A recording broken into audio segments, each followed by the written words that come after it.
everybody. Thank you for joining us today for a Clover short. My name is Sarah. Welcome. Today we're going to be talking about the account and setup side of Clover. Now, before you can get to your web dashboard, you must have your login credentials, which can be found in your email after you've boarded your Clover account. Once you log into your Clover web dashboard, which you can find from any of your preferred web browsers by visiting clover.com and selecting Login, you'll then navigate up to the right corner where it says Settings, or the little gear icon. Under the Settings filter, it will have a search and a frequently viewed if we've happened to navigate the settings before. You can also select View All Settings to see a full list of all the different sections of settings available on the dashboard. The Profile setting has your edit options for things like the name on the account, the email address, and a mobile number for things like two-factor authentication and alerts. You can also turn on your notification alert preferences when you receive things like incoming disputes and when your devices and account close out at the end of the day. Let's go back to the screen with the different sections. The Employees group shows you an option list of the employee roles, employee permissions, and device passcode settings. You may also select the Employees tab under the navigation bar on the web dashboard to make similar adjustments. We have a Clover short about employees to learn more. About Your Business is where customers are going to see business information. When you select the Business Information tab, this information is facing those guests on things like your receipt, your website, and other areas where you are presenting things like ways to get in touch with your business, addresses, and things like the logo, just important visual elements to your store. If we look under business hours, you can add and remove and adjust the business hours and add multiple business hours if you open and close, and maybe that happens more than once throughout the day. Again, that is the customer-facing information, so definitely essential to set up. If you want to review and edit your banking information, that will be the following option here.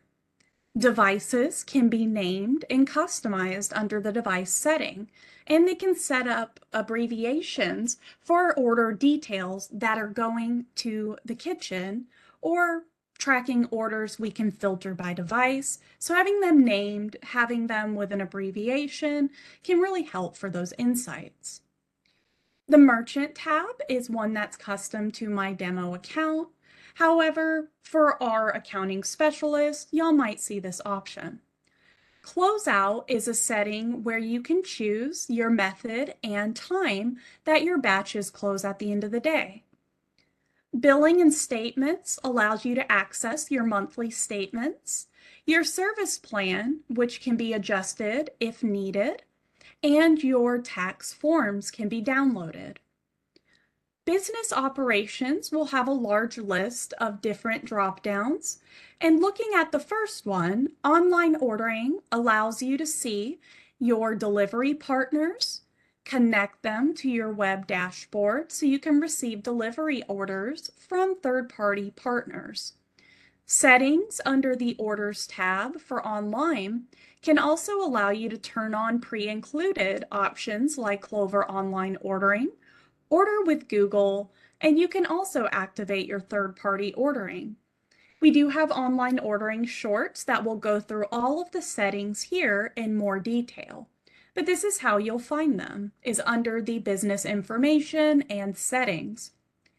Clover Kiosk is a piece of hardware that your customers can walk up to and place an order without having to go to the counter with an employee.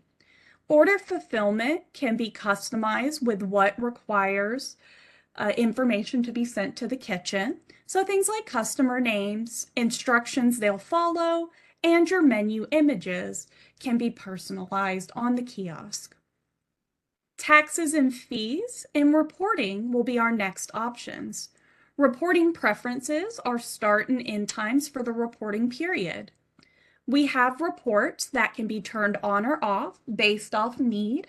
So things like deleted and removed items from orders and showing tips that deduct from cash payout in reports. Taxes and fees will be set up during your training live with your Clover training associate. Order preferences, taxes and fees, and rules by order types. So you can choose what orders qualify for taxes and what items and orders are exempt. Tax rates and flat fees can be set up by selecting add tax rate, percentages and dollar amounts, of course, and setting a default that will automatically apply to everything unless you change it in the inventory. Order preferences will allow you to remove taxes manually from the order. Additional charges is going to be things like service charges, gratuity, credit card surcharges, and if they're automatically or manually applied to your orders. Tips can be customized under the tips setting. If tips are accepted, you can turn them on. You can pick if they're on paper or on the screen of the Clovers. And you can choose if percentages, flat fees, or both are suggested on the customer screen. If you enable smart tipping, it will alternate between percentages and flat tips based off the amount of the transaction. So smaller transactions are great for flat tipping. Transactions that are over the amount you set will do percentages, which again, you can customize the amounts and the characteristics of that tip. Printers allows you to set up and connect printers. Usually this is done on the devices as well, so you'll have an associate assisting with the setup of the printers. Accounting Sync allows you to connect your QuickBooks Online account to your Clover account for accurate report syncing from Clover to your QuickBooks.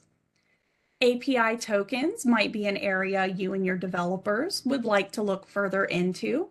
For more information on API tokens, feel free to visit our Clover developer documents that are public online. Cellular data allows you to turn on and off your active SIM that is included on certain Clover devices.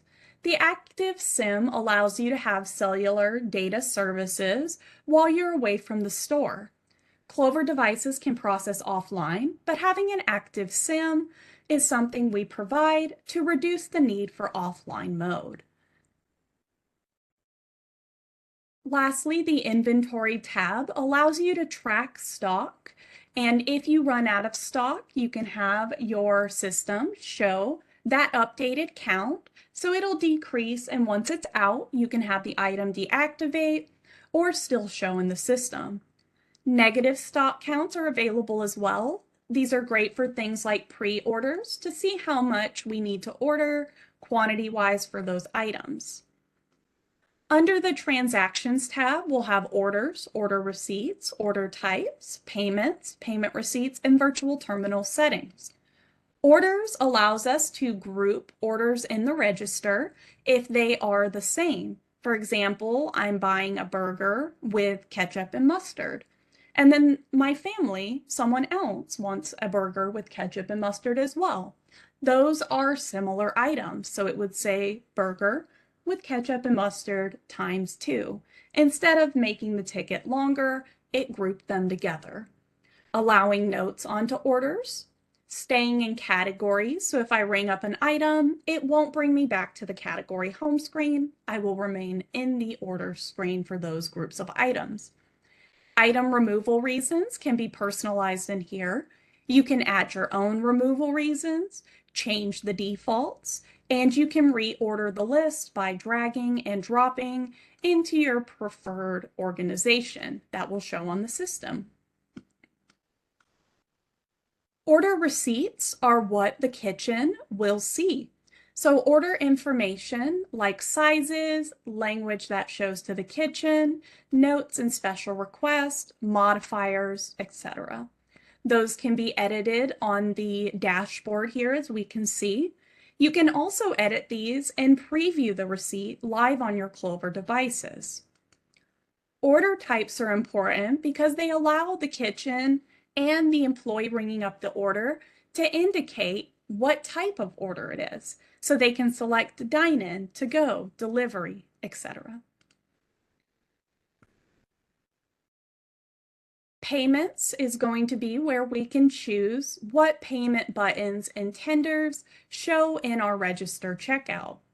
We can turn on Quick Pay with cash, allowing us to save time in the register and pay out cash as soon as we ring up the order. We can turn on QR codes for the bottom of customers' bills that they can scan and pay out from their tables. Setting up tenders can be some of the defaults turned on and off to hide the buttons or to have them active. You can also create your own custom tenders if you'd like a button for something that's unique to what you offer.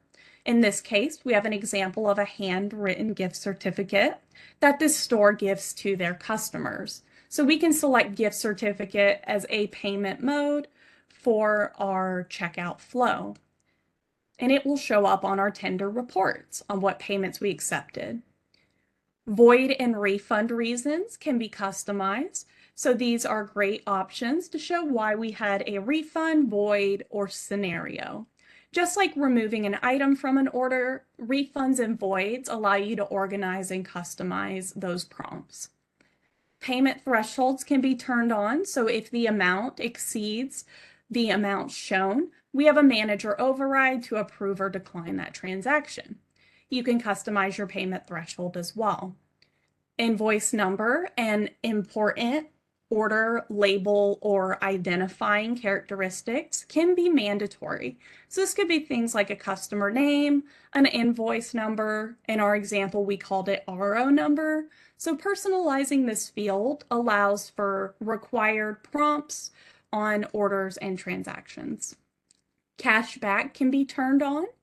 Signature requirements on the devices, which can be paper or device screen, and thresholds, and if you accept online and offline payments. So offline payments will prompt if you have this active, and then you can set thresholds per device. Payment receipts, similar to order receipts in the way it is customized, payment receipts are what your customers will see on their side. So things like your logo, how the bill is broken down, and things like barcodes to scan them and pull them back up.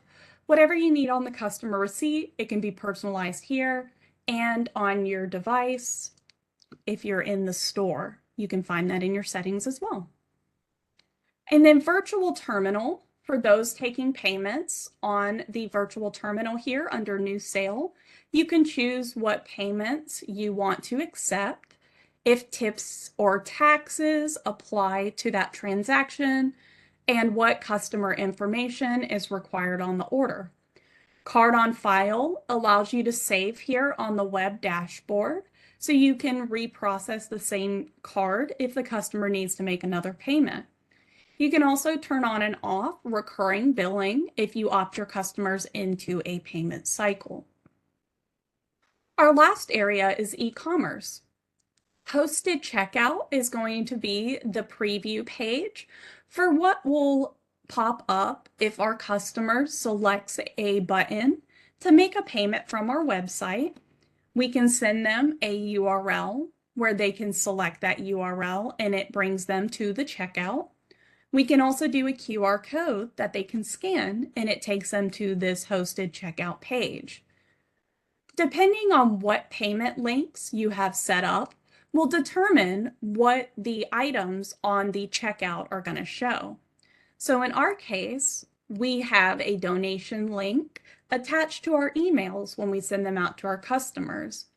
And the donation link has a key-in option to leave a donation. If we wanted to have a preset amount, we could have this say that fixed amount, so when they select the link, it's already filled out. So if you're trying to collect things like dues, payments, and certain information, you can create the button, the QR code, and the URL attached to that way you're communicating with your guest. There's a lot of settings built into your web dashboard, and these are overall settings. However, each tab here on the left has the ability to be adjusted in different ways to change more settings and functions. If you're in need of further assistance on the settings of the Clover or in general, feel free to use our built-in help guides. You can even request a callback and they will immediately call you back and provide further assistance. And that's complimentary 24/7 Clover support. Thank you everybody for joining us today for a webinar about the accountant setup. We hope this has been helpful. Have a wonderful rest of your day.